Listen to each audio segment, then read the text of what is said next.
Je vous remercie, Monsieur le Président. Monsieur le Président, une fois n'est pas coutume, je vais commencer ce que je n'ai jamais fait par répondre à quelques-uns de mes collègues. Je le dis parce que dans cet hémicycle, nous avons toujours eu des débats civilisés, des débats de très haute facture. Mais à ceux-là qui ont pensé qu'en s'attaquant à des collègues députés comme eux, ils ont fait œuvre utile, ils se trompent.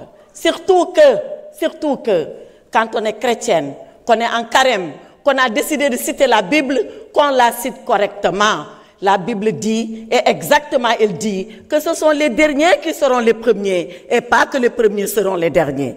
À ceux-là qui ont dit qu'ils ont un maquillage, un démaquillant, ce démaquillant, il est sale. Je les ai connus à l'étranger plus posés et plus responsables que cela. Ce n'est pas le micro qui fait la personne, ce sont les idées et le comportement qui font la personne.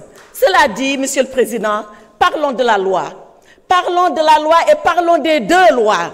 De la loi du 13 mars 2024, celle-là que nous avons voulu porter au nom du peuple ici, par des députés comme vous, qui l'ont votée pour ramener le calme et la cohésion nationale ici au Sénégal. Parlons de cette loi du 13 mars 2024, qui a dit si nous sommes des Sénégalais et si nous sommes des humains, comme Nelson Mandela avait dit alors à ces geôliers de l'Afrique du Sud, à ceux-là qui avaient prôné l'apartheid, pardonnons parce que nous voulons retrouver l'humanité en nous. Et parlons de cette fameuse loi, parlons de cette fameuse proposition de loi, cette loi qui fissure la société sénégalaise, cette loi de règlement de compte. Alors, Monsieur le Président, je dis une chose, mes honorables collègues, à ceux qui veulent voter la loi, votez-la.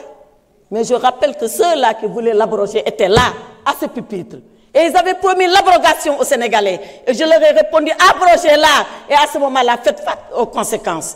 Ils ignoraient les conséquences, c'est leur problème. Nous, on savait et on connaissait les conséquences. Alors, interprétation qui n'en est pas une. Interprétation qui est une modification. D'accord. Mais nous continuerons ce combat. Il ne s'arrêtera pas ici. Et quand vous parlerez, vous, à vos militants, nous, on parlera aux Sénégalais et à l'ensemble des Sénégalais. Quand vous parlerez de votre parti PASTEF, on parlera du pays. Quand vous parlerez de vindicte, quand vous parlerez de vengeance, quand vous parlerez de rancune, on parlera de droit, on parlera de justice, on parlera de loi, parce que c'est ça, un état de droit. Et pour cet état de droit, il faut le savoir, vous n'êtes pas plus courageux que nous, vous n'êtes pas plus patriote que nous, vous n'aimez pas le Sénégal mieux que nous. On est prêts, nous aussi, à mourir. Je ne parle pas de la prison. Mais qui a peur de la prison?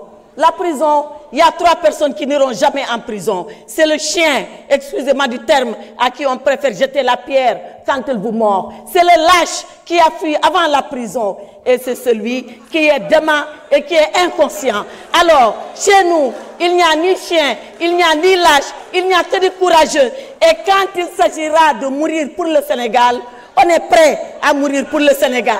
On est prêt à aller pour le Sénégal. Alors, vos leçons de courage, gardez-les pour vous. On n'en a pas besoin. Vos leçons de patriotisme, gardez-les pour vous. On n'en a pas besoin.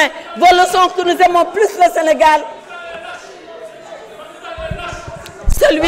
Babacar, s'il vous plaît. Babacar Ndiaye, vous n'avez pas droit à la parole. Allez. La lâcheté, c'est quand on a le privilège de parler de quelqu'un qui n'est pas là et qu'on se met à dire des choses qu'on n'oserait pas dire devant lui. Babacar, voilà, si vous insistez, je vous ai battu. Je prends le peuple sénégalais à témoin. Arrêtez.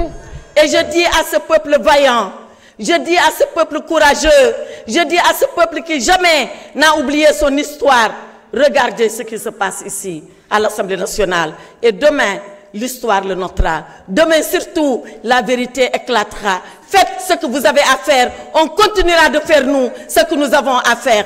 Combattez et on combattra pour la vérité. Et on va se retrouver. On se retrouvera et on se retrouvera dans le vrai. Seule la lutte libère, mais seule la vérité libère. Et libère plus que la lutte. Et le Saint-Coran l'a dit, et je termine par là, Monsieur le Président, alayhi sallahu bihakmil hakimin. Dieu est le seul juge et Dieu jugera en tout. Merci beaucoup, honorable. S'il vous plaît. S'il vous plaît, vous aviez eu droit à la parole. Vous aviez eu droit à la parole.